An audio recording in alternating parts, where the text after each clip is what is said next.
What's going on, everyone? So we've got reports time and time again that the Los Angeles Lakers will not trade Austin Reaves, that Austin Reaves is essentially untouchable. Okay, fine, right? Talked about it before. I disagree. I don't believe that Austin Reaves should be untouchable. I think Austin Reaves is a very good player, very good role player. I understand his contract value compared to his production, all of that stuff.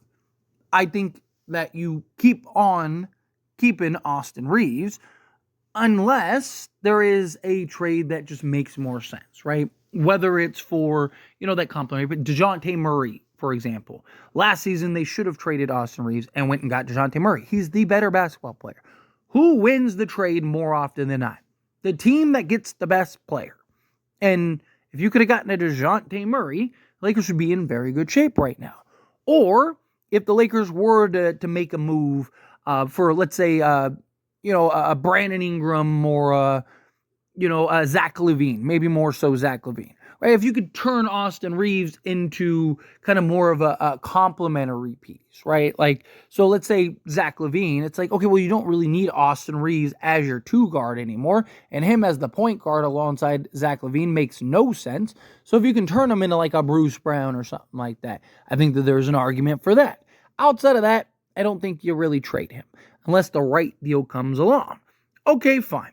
Keep Austin Reaves. That's good. Well, then we got reports about Rui Hachimura and that the Lakers view Rui Hachimura as this long-term piece, as this guy that they don't necessarily want to trade. They're not against trading him. They will trade him based on the reports, but they would prefer not to trade him. Now, the thing is as much as I would like to see Rui as a long-term piece, as much as I like Rui Hachimura, and I've said I would really love to see him kind of be our long-term four, right? When LeBron retires and he's the four, couple issues. One, Rui Hachimura is an expiring contract next season, and he's not going to stick around if he doesn't get to be, if he can find better opportunities, probably going to go to better opportunity, greener pastures, right? Two, he's never going to get to play his natural position, which is the four, as long as he is on the Lakers with LeBron James. The problem is, who knows how much longer LeBron will play? This could be his last year. It could be one of 5. Who knows? And that's the problem, is that you have the unknown of LeBron James and how many years he's going to play. And so Rui, again, isn't going to get the opportunity as long as that. Even if LeBron retires, let's say LeBron James retires after this season, don't you think that the Lakers are probably then going to play Anthony Davis at the 4? Right? Because that's what he's wanted to do his entire time. The only reason he's kind of not griped about it is because he knows, and everyone knows, that LeBron James has to play the 4 at this stage of his career. So Anthony Davis is kind of like, okay, fine. It is what it is. I'll just kind of deal with it for now. Right? So chances are Rui Hachimura is never really going to get the opportunity and role that he wants and is best at. So I think you got to trade Rui Hachimura. But okay, the Lakers don't want to trade Austin Reaves. They don't want to trade Rui Hachimura. Well, there's still D'Angelo Russell and Gabe Vincent, right? That's like, just shy of $30 million in salary, plus you do Jalen and Trevino. So, okay, get to like $40 million in salary, right? Somewhere in that range. Without trading these two, because you have Jared Vanderbilt's contract, right? Okay. Well, then reports came out that the Lakers are considering not trading Gabe Vincent. Okay, now look, Gabe Vincent, he's been much better lately. The last 11 games or so, he's shooting 43% from three-point range, doing a really good job in that regard. You add in the fact that, defensively, he's really picked it up, and the intensity and all those things, right? Gabe Vincent is finally starting to look like the guy we've all been waiting a long time for, right? He missed pretty much all of last season, and then this season, to start this season, was awful. And it's been a problem. But now he's finally starting to come into his own. And the Lakers don't want to trade him. And I get it. I get the argument, because if you trade D'Lo and you trade Gabe Vincent, you're going to need a guy off the bench to play that point guard playmaker role off the bench. Well, Gabe Vincent is playing great in that role right now. And if he can maintain that and continue to be that, well, then kind of makes it hard to trade him because it's like, okay, well, look, the guy's exactly what we need, and he is. Point of attack, 3-and-D style point guard that can defend multiple positions, hit the open shot. Like I said, shooting 43%. Let's say that's not sustainable. Let's say he even just gets to like 38% off the bench. Perfect. Right? That would be great. But here's where the problem lies. Okay, so Austin Reaves is untouchable. Rui Hachimura, you're reluctant to trade. And Gabe Vincent, you don't necessarily want to trade. Okay, so then who are you trading? D'Angelo Russell? Is that it? Jared Vanderbilt? Okay, well, that's, getting $28 million. Jalen Trufino is $30 million, right? Like, okay. So you get to another 30, maybe 34, 35 million with, vet minimum guys, stuff like that. Sure. But how are you realistically supposed to upgrade the roster to the level in which you need to upgrade it without, trading guys? You have to trade something to get something. Teams aren't just going to, out of the kindness of their heart, just start, giving you a bunch of stuff. It's just, I don't understand what the logic here is here for the Lakers. Now, it could just be a simple, negotiation tactic. It's like, hey, we don't want to show our hand. We don't want people thinking that, we're desperate to get off of some of these guys. Hey, Gabe Vincent is killing it right now, right? And he is. To his credit, he's been fantastic, like I mentioned. So there is the argument of like, hey, his value's raised.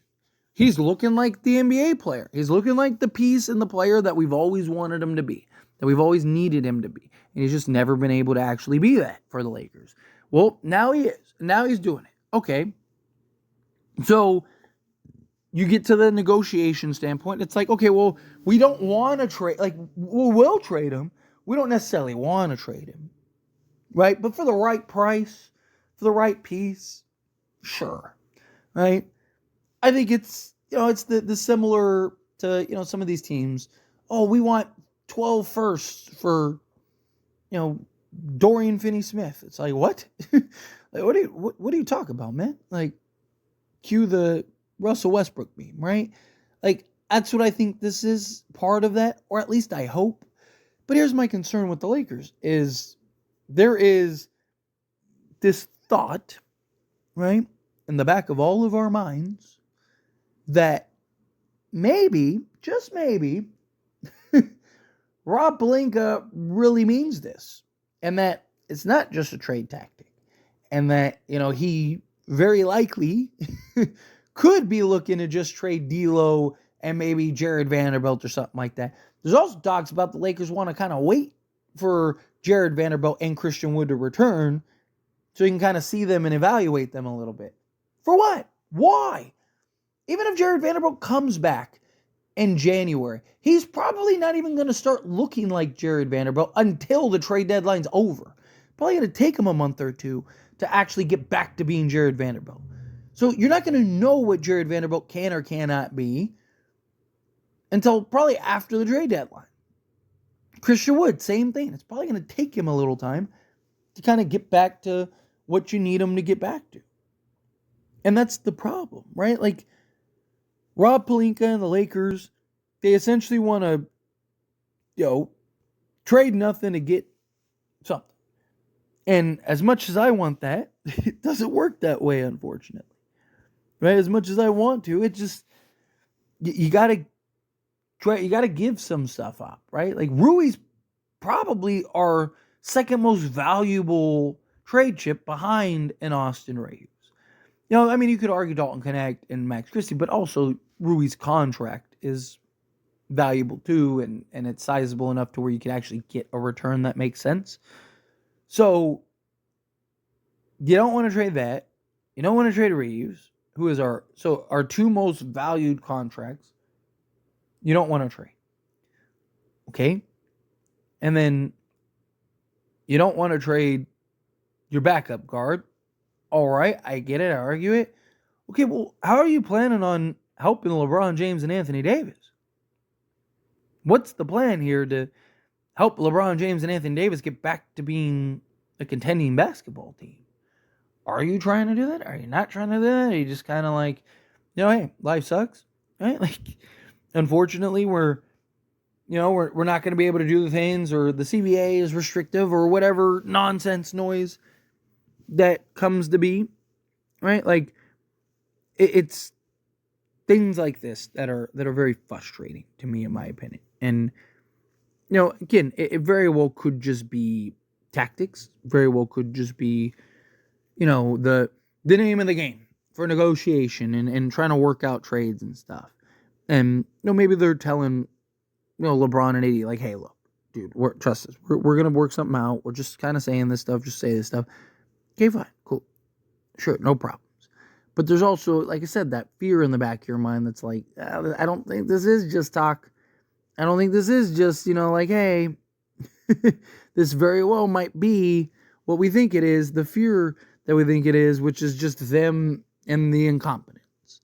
And I really hope that that's not what it is.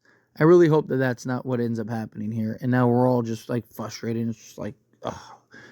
So, anyway, as always, this is a discussion, and I pass the question on you. Let me know your thoughts and opinions down in the comments below. What do you think? How do you feel? What are your thoughts? Do you think that this is just a tactic? Do you think, like, no, like, it's probably real? Do you think that it's kind of a combination of both? Like, it is a tactic, but you still have the concerns as I do? Like, I think it's a tactic, but I also have my concerns in the back of my head. Do you think that, is there any of these guys that you don't think you should trade? Like, trade Reaves and Rui, but you got to keep Gabe. Or trade Gabe and Rui, but you got to keep Reaves. Or trade all of them. To me, like I said, I don't think you just trade people, just trade people. But I don't think anybody is untouchable on this roster. That goes for Reaves, that goes for, any of them, right? Rui, Connect. Again, you don't just trade these guys, and some guys have more value than others.